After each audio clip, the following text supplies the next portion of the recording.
ఇడా చూస్తున్నారా ఎన్ని వెరైటీస్ కలెక్షన్స్ ఉన్నాయి మనకి ఫ్యాబ్రిక్ లోను. మరి ఇవేనా వెరైటీస్? ఇంకా ఏం వెరైటీ కావాలి చెప్పండి. నేనైతే ఎప్పటికప్పుడు రీల్స్ ద్వారా లాంగ్ వీడియోస్ ద్వారా నేనైతే మీకోసం తీసుకొస్తున్నానండి.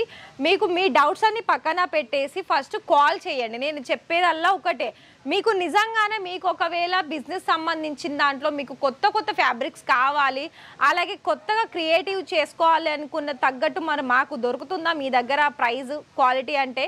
ఖచ్చితంగా దొరుకుతుంది. చూడండి ఎన్ని వెరైటీస్ ఆఫ్ కలెక్షన్స్. ఇది ఓన్లీ బనారసీలోనే ఉందండి. ఇదంతా కూడా మళ్ళీ మీకు వర్క్లో వచ్చేస్తుంది. అయితే మరి ఇవే శాంపిల్సా అని అంటారు. ఇంకెన్ని శాంపిల్స్ కావాలి మీకు నేను అప్రాక్సిమేట్లీ చెప్తాను. మీకు ఇక్కడ ఒక 2-3 శాంపిల్స్ తీసేసుకున్న మంచి ప్రాఫిటే వచ్చేస్తుంది మీకైతే. నేను ఇంత ఈజీగా చెప్తున్నాను ఎందుకంటే రీసెంట్గానే ఒక తెలుగు ఫ్యామిలీ వచ్చారు. వాళ్ళు నాకు తెలిసి అయితే ఒక 2-3 రకాల ఫ్యాబ్రిక్లే వాళ్ళు ఒక 50 మీటర్ల చొప్పున తీసుకున్నారండి. మరి వాళ్ళకు ఓన్గా బుట్టిక్ ఉంది అనుకుంటున్నాను. సో వాళ్ళు మళ్ళీ దాన్ని కస్టమైజ్ చేసి వాళ్ళు మార్కెట్లో సేల్ చేస్తారు అనుకుంటాను. సో అలాగే మీరు కూడా కావాలి, మీరు కూడా రావాలి అనుకున్నట్లయితే నెంబర్ ఇచ్చాము, వచ్చేసేయండి.